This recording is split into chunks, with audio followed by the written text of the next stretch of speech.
સુખદેવજી કહે છે, આ સંસારમાં લોકો કામનાઓથી ભરેલા છે અને કામનાઓની પૂર્તિ જે છે ને એ દેવતાઓ કરે છે.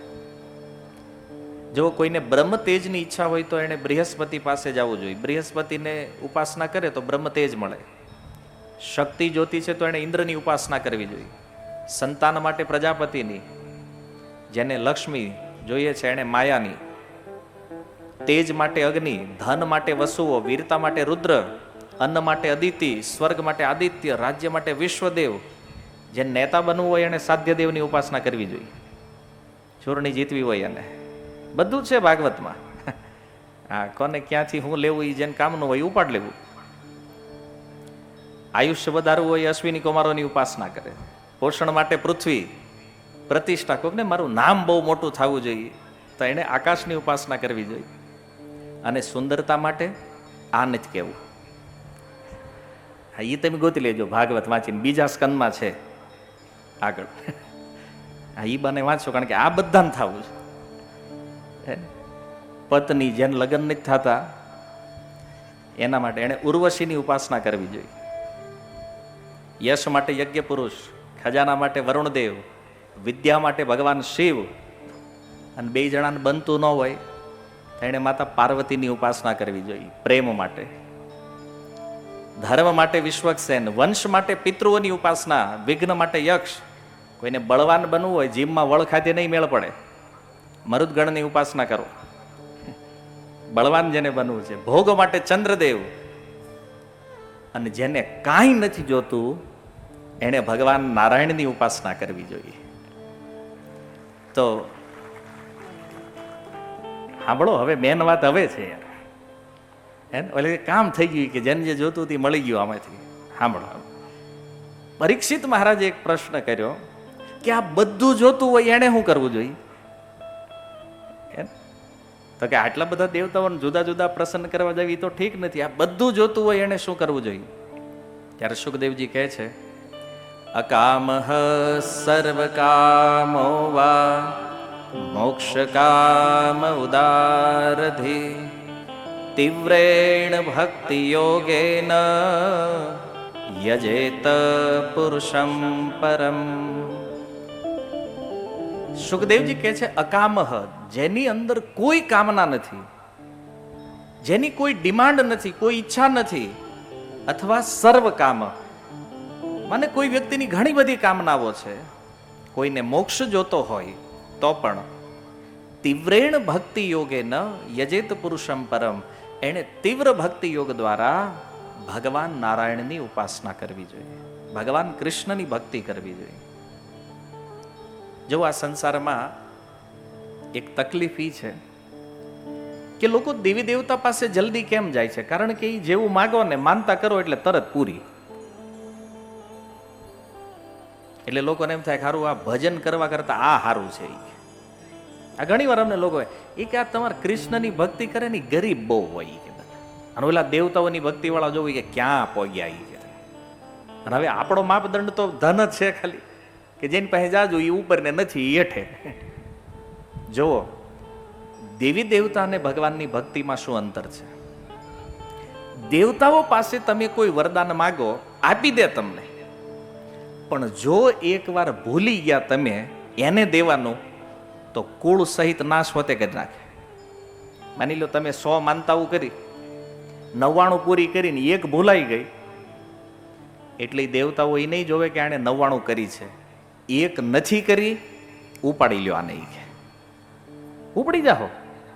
જ્યારે ભગવાન શું કરે છે? જો ભગવાન એના ભક્તોને ઈ નથી દેતા જે એને જોતું હોય. તમે કૃષ્ણ પાસે જઈને એમ કહો કે પ્રભુ મને છે ને કરોડપતિ બનાવી દો, ભગવાન કે તને બનાવાય નહીં, કે તું માંડ માંડ માળા કરતો થયો છો ઈ, અને તને કરોડપતિ બનાવી તું માળા મોગીને કંઈક બીજું પકડી પાછો ઈ, એટલે તું જ્યાં છો ને બરાબર છો. તમે કૃષ્ણ પાસે ગમે એટલું માગો, ગમે એટલા માથા ફોડો, એ તમને દેહે નહીં. એ તમને એટલું જ આપશે જેટલું તમારા માટે જરૂરી છે, તમારા હિતમાં છે. આ ભગવાનનો સ્વભાવ છે. અને જો એટલા માટે ઘણા લોકો છે ને કૃષ્ણની ભક્તિ નથી કરતા. એ કે એની પાસે માગી માગીને મરી જાય, દેતા નથી. એ તમારી ડિમાન્ડે નહીં આપે, એની ઈચ્છા જે છે ને તમને દેવાની, જેમાં તમારું હિત છે એ આપશે. જો એક ઉદાહરણથી સમજાવું. એક નાનો એવો બાળક હોય અને એ બાળક એની માતા પાસે જાય અને એમ કે ઓલી બોટલ જે ઉપર પડી છે ને એ મારે જોતી છે, ને એમાં હોય છે પોઈઝન, ઝેર. માતા આપશે?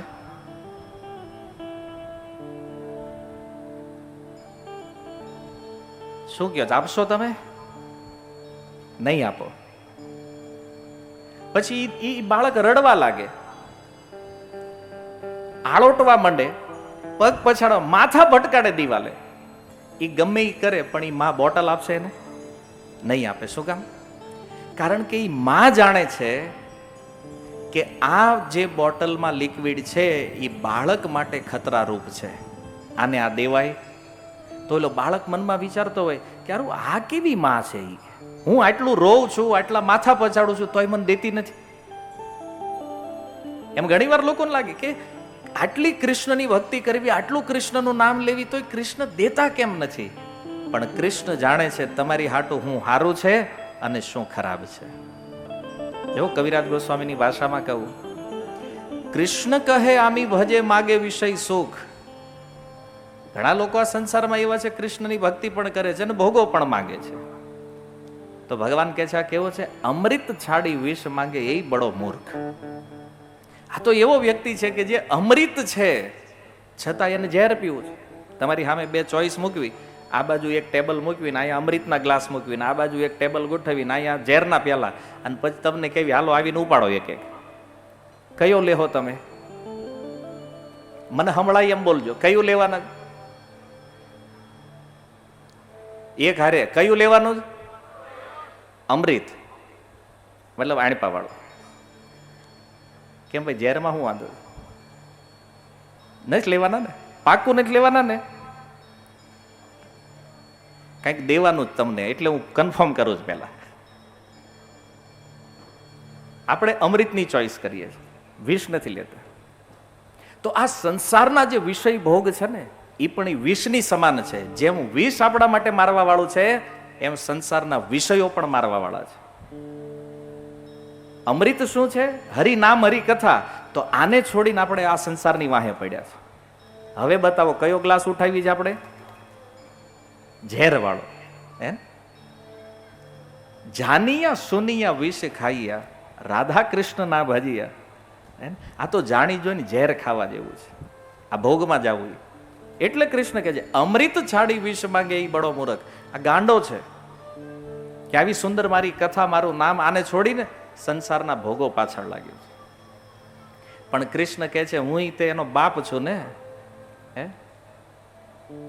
કે છે સહી મૂર્ખ આમી વિજ્ઞ વિષય કેને દીવા. એ માગવા વાળો મૂર્ખ છે, પણ હું દેવા વાળો તો જાણું છું ને કે આને દેવું કે નહીં.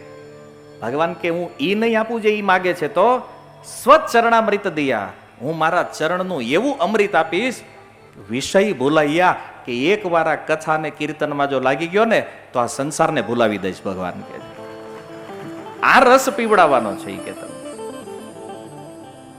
એટલા માટે જુઓ, કોઈ પણ ઈચ્છા હોય, કોઈ પણ ડિમાન્ડ હોય કે કાંઈ ન જોતું હોય, પણ સુખદેવ ગોસ્વામી કહે છે તીવ્રેણ ભક્તિ યોગે ન યજેત પુરુષમ પરમ. આ જગતમાં કૃષ્ણ સિવાય કોઈનું શરણ લેવા જેવું છે નહીં. કારણ કે બાકીના ઝેર આપી દે, લઈ જાઓ. રાવણ ગયો શિવજી પાસે, શિવજીએ કીધું માંગ, તો કે ઓલી લંકા જોઈ સોનાની છે. શિવજીને ખબર હતી આ મરવાનો છે, ઉપાડ. શિવજી ના ન પાડી, હે લઈ લઈ કે. તો પછી આપણે મહાદેવને કીધું નહીં નહીં, આ તો બહુ મોટા દાની છે, જે માગી. ઈ શિવજી દાની નથી મોટા. એ હું કામ આપી દે છે ખબર? એ કે આવા ને આવા માગવા વાળા આવે ને મને ભજનમાં ડિસ્ટર્બ કરે છે ખોટે ખોટા. એ કે એટલે આવે ભેગું દઈ દેવાનું, એટલે હું તો બચી જાવ. એ કે બોલો, શિવજી કંટાળ્યા છે આપણીથી, આવું ને આવું માગ્યા કરે કે બધા. એટલે કે જે માગે, રાવણે લંકા માગી તોય દીધી, અને મહેતા નરસિંહે કૃષ્ણને માગ્યા તો કૃષ્ણને પણ દઈ દીધા એને. આ ભગવાન શિવ છે. પણ એ તમને એમ નહીં કે આ લેવાય કે ન લેવાય, પણ કૃષ્ણ કહેશે કે બેટા તું ગમે એટલો રો, ગમે એટલી માથાકૂટ કર, બાકી તને દેવાન થતું નથી. કારણ કે ભગવાન જાણે છે કે જો આને ભોગ વધારે આપી દીધા ને તો આ ભજન છોડીને ભાગી જવાનો. એટલે ભગવાન નથી દેતા, આપણા હિત માટે, આપણી સુરક્ષા માટે. તો આ વસ્તુ સમજવા જેવી છે. એટલે સુખદેવ ભગવાન કહે છે યજેત પુરુષમ પરમ, એ પરમ પુરુષની તીવ્ર ભક્તિથી આરાધના કરો. અને જો કૃષ્ણની ભક્તિ કરો એટલે કઈ હાવ ગરીબ રહ્યો કઈ મળે નહીં એવું નથી હો. આજ ગુજરાતનું પ્રમાણ છે, સુદામાએ ભક્તિ કરીને આખી આખી દ્વારિકા દઈ દીધી. એને તમે જો ઓલા રાવણને ઈ લંકા સોનાની લેવા હાટું 10 માથા કપાવવા પડ્યા ત્યારે લંકા મળી. જ્યારે સુદામાને ખાલી કૃષ્ણને એક મસ્તક ઝુકાવી દીધું, દ્વારકાધીશ બનાવી દીધા એને. એવું નથી કૃષ્ણ દેતા નથી, પણ એ જોવે પેલા યોગ્યતા બની ગઈ છે પછી આપે. કોઈની ભક્તિ નષ્ટ થાય આવું ક્યારેય ભગવાન કરતા નથી. આ કૃષ્ણનો સ્વભાવ છે. એટલા માટે ભગવાન તો એના ભક્તોને દેવા માંગે છે, પણ ભક્તો લેતા નથી. જો એની નિષ્કામતા પણ એક અલગ લેવલ ઉપર છે. એને ભક્તિ કરતા કરતા એવી નિષ્કામતા આવે ને કે સ્વયં ભગવાન પણ એને દેવા આવે ને તો પણ આવા ભક્તોનું મન એમાં જાતું. જોઈ લો રામાયણમાં થોડો આટો મારો કેવટ. એમ માંગી નાવન કેવટ આના,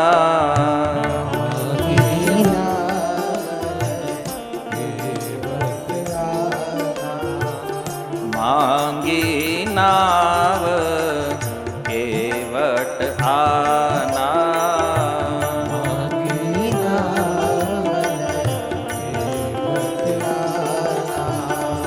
કહી તુમાર મરમ મેં જાના,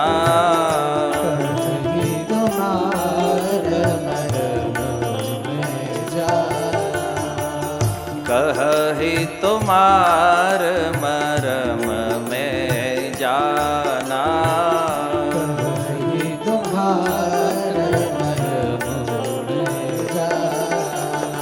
જો ભગવાન રામ, માતા જાનકી, લખનલાલજી ગંગા કિનારે એ નદીના તટ ઉપર આવ્યા છે. પાર ઉતરવું છે ભગવાનને, નદી પાર જવું. અને આ કેવટ નાવ લઈને બેઠો છે વચ્ચે. ગોસ્વામીજી કહે છે કે નિષ્કામ ભક્તિના ઘાટ ઉપર ઉભો છે આ કેવટ. એને એવી નિષ્કામ ભક્તિ છે એની કે એની પાસે ભગવાનને માગવું પડે છે. ભક્ત ભગવાન પાસે માગે એ તો સંસારમાં જોયું, પણ આ પ્રસંગમાં શું છે?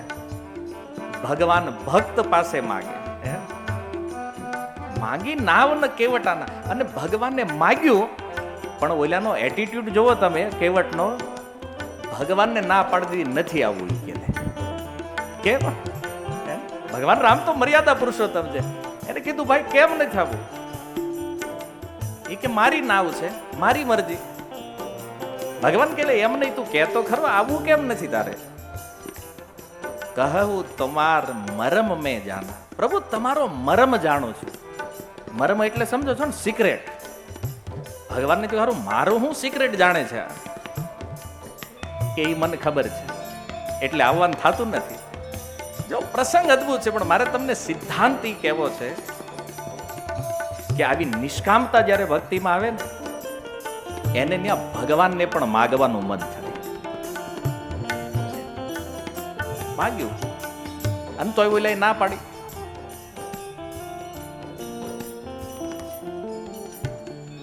તો આ ભક્તિનો પ્રભાવ છે કે જેમ જેમ કોઈ ભજન કરે ને, ભલે આજે આપણી અંદર અનેક કામનાઓ હોય, અનેક લાલસાઓ હોય, પણ ભક્તિ પ્રારંભ થાય એટલે આ બધી કામના ધીરે ધીરે ધીરે હૃદયમાંથી નીકળતી જાય, શુદ્ધતા આવતી જાય. જેમ જેમ ભગવાનનું નામ જપ ચાલતું જાય ને એમ ચિત્તની શુદ્ધિ થતી જાય. અને આ સંસારમાં જેટલું પણ પામવાની ઈચ્છા છે ને, આ લઈ લઉં, ઓલું લઈ લઉં, આટલું બનાવી લઉં, ઓલું કરી નાખું, બધી ઈચ્છા નીકળી જાય અને કેવલ એક જ ઈચ્છા રહેશે, હરે કૃષ્ણ કૃષ્ણ કૃષ્ણ હરે હરે, હરે રામ રામ રામ હરે હરે. આ સુંદર ભક્તિ યોગ છે. એટલા માટે કોઈ પણ કામના હોય, શરણ ભગવાનનું લેવું જોઈએ. જો યોગ્યતા હશે તો ભગવાન પૂરી કરશે, અને નહીં યોગ્યતા હોય તો આપણને યોગ્ય બનાવશે, પણ આપશે તો ખરા. તમને એમ થાય આવું કઈ રીતે માનવું આપણે? જો આ જગતમાં અનેક ભક્તો થયા. ધ્રુવ, ચોથા સ્કંદમાં કથા છે ભાગવતમાં, એને રાજ્ય સિંહાસનની લાલસા થઈ અને 6 મહિના ભગવાનની કઠોર તપસ્યા કરી. 6 મહિનાની અંદર ભગવાનની ધ્રુવની સામે પ્રગટ થયા અને કહે છે, ધ્રુવ માગ, તારે શું જોતું છે? ધ્રુવ કહે છે, પ્રભુ હું નીકળ્યો તો કાચને શોધવા અને મણી મળી ગયો. પ્રભુ, મણી મળે પછી કોઈ કાચ માગે ખરું? કહેવાનો અર્થ, હું આવ્યો તો રાજ્ય લેવા માટે તમારી પાસે, પણ પ્રભુ સાક્ષાત તમારું દર્શન થઈ ગયું છે, હવે મારી કોઈ કામના નથી, કોઈ લાલસા નથી. ભગવાન કે તારી લાલસા નથી, તારે નથી જોતું, મારે દેવું છે. જો ધ્રુવ ના પાડે છે મારે નથી જોતું રાજ્ય, તોય ભગવાન કહે છે તારા પિતા જે છે ને ઉતાનપાદ, એની ગાદી આપું છું 36,000 વર્ષ, તું ન્યા રાજ્ય કરીશ, અને પછી બોલે વૈકુંઠમાં અવિચળ ધ્રુવ લોક આપું છું. એ ધ્રુવ આ જગતમાં કોઈ રાજા બને ને એને કોઈને કોઈ ઉતારી દે, અને ન ઉતારે ને તો મૃત્યુ ઉતારી દે, પણ તને એવું રાજ આપું છું કે એકવાર સિંહાસને બેઠો પછી સનાતન સમય માટે તારી રક્ષા હું કરીશ, તને કોઈ ઉતારી ન શકે હેઠે. આપ્યું ધ્રુવને. જો એની ઈચ્છા નહોતી લેવાની, આ ભગવાન આપે. એટલે ઘણાને એવો વહેમ હોય કે હારું ભક્તિ કરી કરીને મરી જઈને કઈ દે નહીં તો હારું લોસમાં જઈએ કે એમ, તો હું કામ ભજન કરું? એટલે ટેન્શન ન લેતા. એમ દેવામાં તો એ ઉદાર છે. આખી આખી દ્વારકા દઈ દેતા હોય તો એમાં સંદેહ કરવા જેવો નથી, પણ યોગ્યતા પ્રમાણે દેહે. જ્યારે ભગવાનને લાગ્યું કે ધ્રુવ યોગ્ય બન્યા છે તો દીધું એને. એમાં આપણે પણ આપણી પાત્રતા યોગ્યતા બનાવી છે કે માગવું ન પડે, લોકો સામેથી આપે, અને એ તે દેનાર જ્યારે ભગવાન હોય. જો આ ભક્તોની નિષ્કામતા કયા સ્તર ઉપર છે જોવો તો. સ્વયં ભગવાન દેવા માટે આવે અને તોય આ એમ કે નહીં, નથી જોતું હવે.